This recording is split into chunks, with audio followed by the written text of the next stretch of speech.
먼저 한 가지 질문을 드리겠습니다. 아침에 일어날 때 허리가 뻣뻣해서 잠시 침대 가장자리에 앉아 있어야 했던 경험 있으신가요? 혹은 무릎이 아파서 집 근처 공원 한 바퀴 도는 일조차 망설여졌던 날이 있으신가요? 많은 분들이 이렇게 말씀하십니다.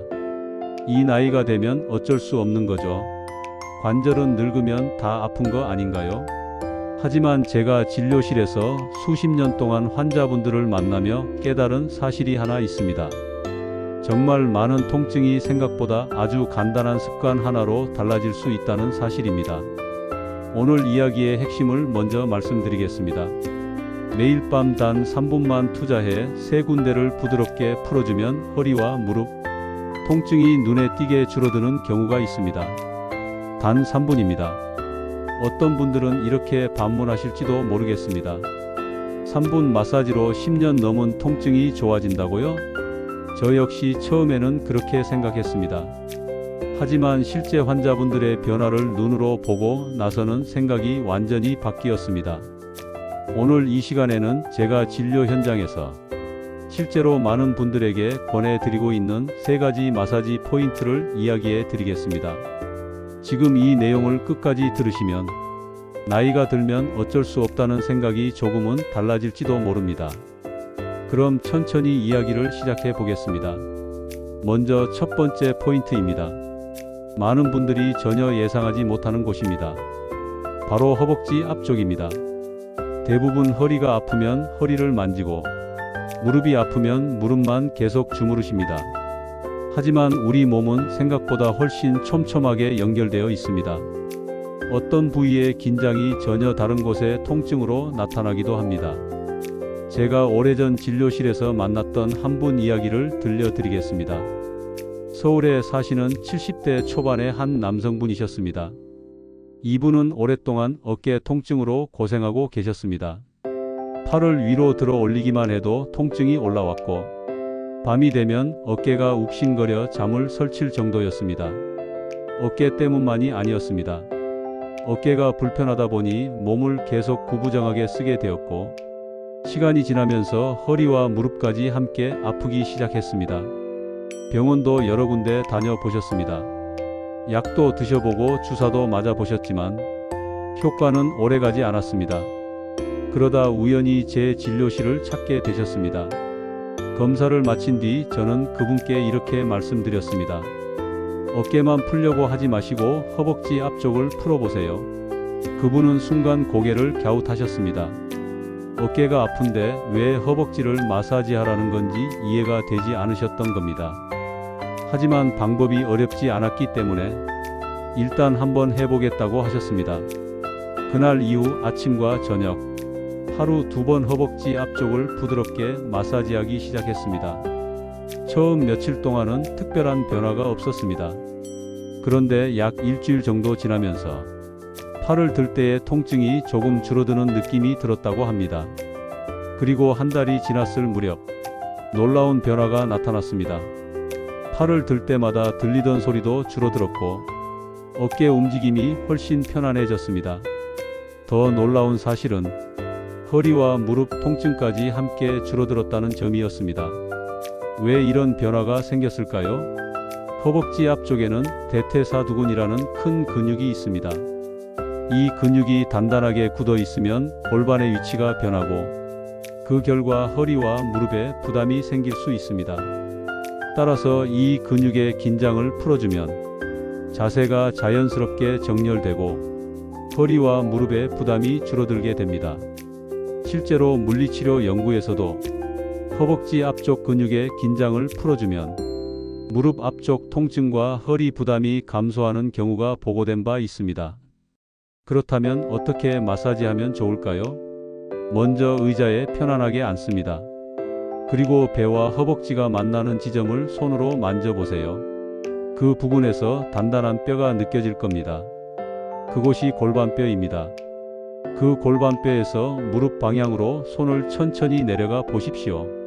전체 길이의 약 3분의 1 지점쯤 되는 곳이 오늘 마사지할 위치입니다. 엄지손가락으로 그 부분을 부드럽게 눌러줍니다. 너무 세게 누르지 말고 약간 시원한 정도가 좋습니다. 그 상태에서 좌우로 천천히 문질러 줍니다. 한쪽 다리를 약 1분 정도, 반대쪽 다리도 같은 방법으로 1분 정도 마사지합니다. 호흡은 편안하게 유지하세요. 이렇게만 해도 허벅지 근육이 서서히 풀리면서 허리와 무릎의 긴장이 함께 줄어들 수 있습니다. 처음에는 약간 뻐근한 느낌이 있을 수 있습니다. 하지만 며칠 지나면 점점 부드러워지는 것을 느끼게 됩니다. 매일 밤 3분, 일주일만 꾸준히 해보십시오. 몸의 변화를 느끼시는 분들이 생각보다 많습니다. 이제 두 번째 포인트를 이야기해 보겠습니다. 이번에는 많은 분들이 예상하실 수도 있는 곳입니다. 바로 발바닥입니다.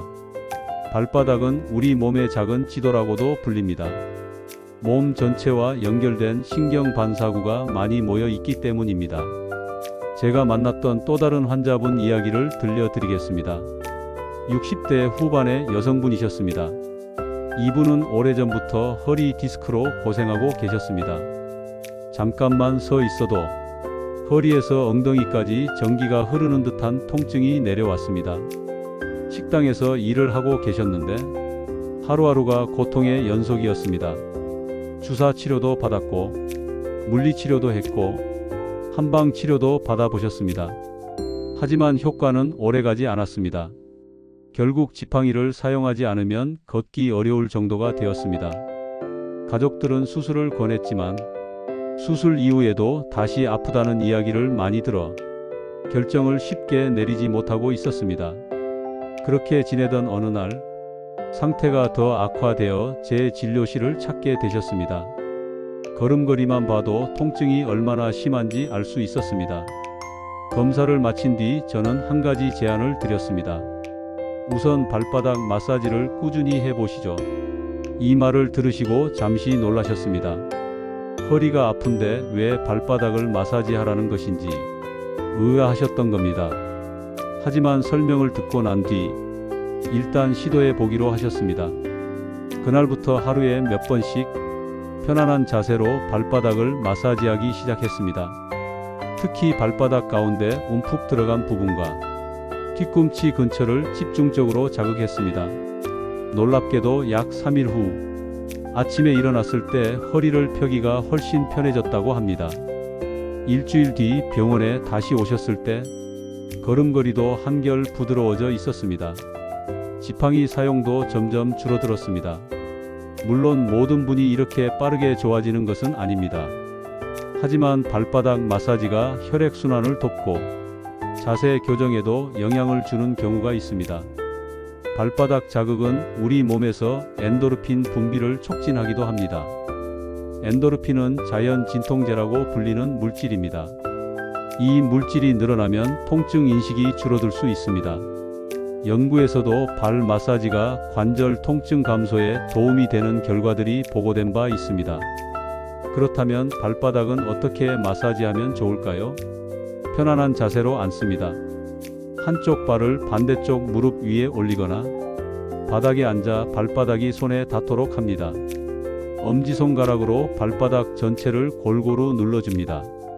특히 발바닥 가운데 부분을 원을 그리듯 부드럽게 문질러 주세요. 뒤꿈치에서 발가락 밑까지 천천히 이동하며 자극합니다. 한 발에 약 1분 정도면 충분합니다.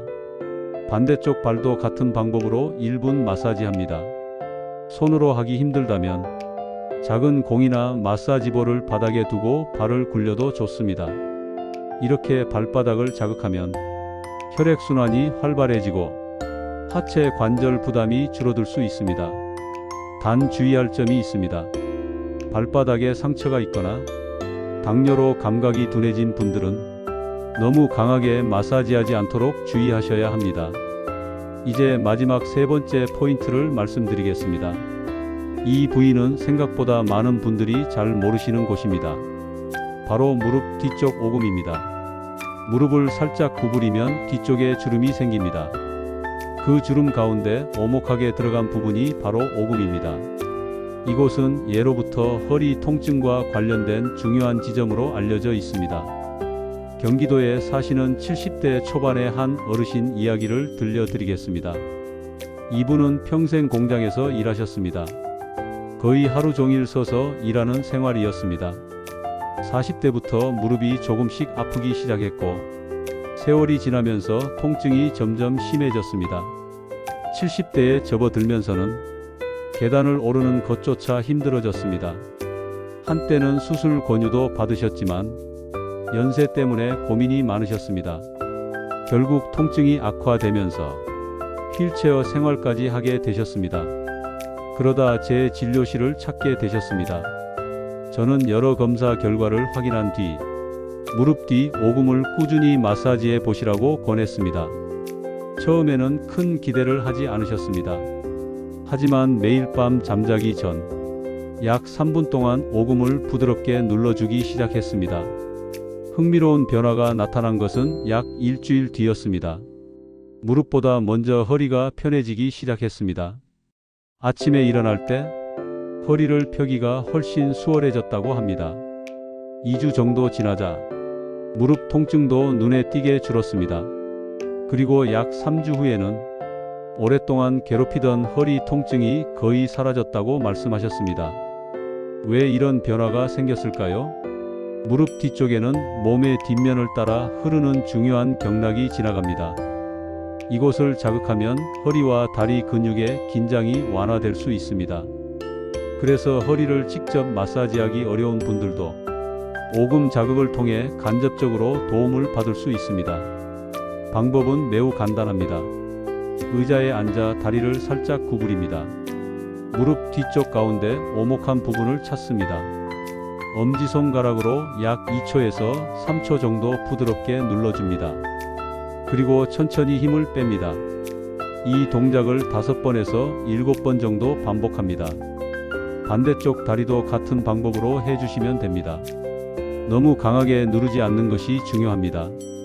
이렇게 3가지 포인트를 소개해 드렸습니다. 허벅지 앞쪽, 발바닥, 무릎 뒤 오금, 매일 밤 3분 정도만 꾸준히 풀어주는 것입니다. 하지만 마사지를 할 때 몇 가지 주의할 점이 있습니다. 첫째, 너무 강하게 누르지 마십시오. 마사지의 목적은 근육을 풀어주는 것이지 통증을 더 만드는 것이 아닙니다. 둘째, 뼈가 튀어나온 부분을 직접 강하게 누르지 않는 것이 좋습니다. 특히 연세가 있으신 분들은 뼈가 약해져 있을 수 있습니다. 셋째, 마사지 전에 따뜻한 수건으로 근육을 데워주면 도움이 됩니다. 넷째, 마사지할 때 숨을 참지 말고 편안하게 호흡하십시오. 다섯째, 한 부위당 1분에서 2분 정도면 충분합니다. 여섯째, 최근 수술을 받았거나 인공관절이 있는 분들은 반드시 전문가와 상담 후 진행하시기 바랍니다. 그리고 한 가지 더 말씀드리고 싶습니다. 마사지도 중요하지만 생활 습관 역시 큰 영향을 줍니다.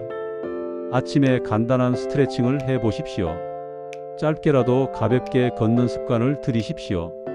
잠들기 전 따뜻한 물로 목욕을 하면 근육이 훨씬 이완됩니다. 또 식사에서는 짠 음식과 가공식품을 줄이고 신선한 채소와 과일을 충분히 드시는 것이 좋습니다. 제가 수십 년 동안 환자분들을 만나며 느낀 것이 있습니다. 건강을 되찾는 분들에게는 공통점이 있습니다. 거창한 방법이 아니라 작은 습관을 꾸준히 실천한다는 점입니다. 오늘 말씀드린 3가지 방법 역시 마찬가지입니다. 하루 3분, 단순한 마사지입니다. 하지만 일주일, 2주, 한 달, 시간이 지나면서 몸은 조금씩 달라질 수 있습니다. 나이가 들어도 몸은 여전히 변할 수 있습니다. 지금 이 순간부터 시작되는 작은 습관이 앞으로의 삶을 바꿀 수도 있습니다. 여러분의 허리와 무릎, 그리고 편안한 일상을 진심으로 응원합니다. 오늘 이야기한 3가지 가운데 여러분은 어떤 부위부터 시작해 보고 싶으신가요?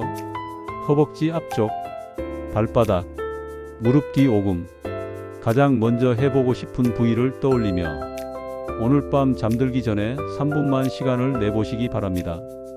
여러분의 몸이 보내는 작은 변화를 분명히 느끼실지도 모릅니다.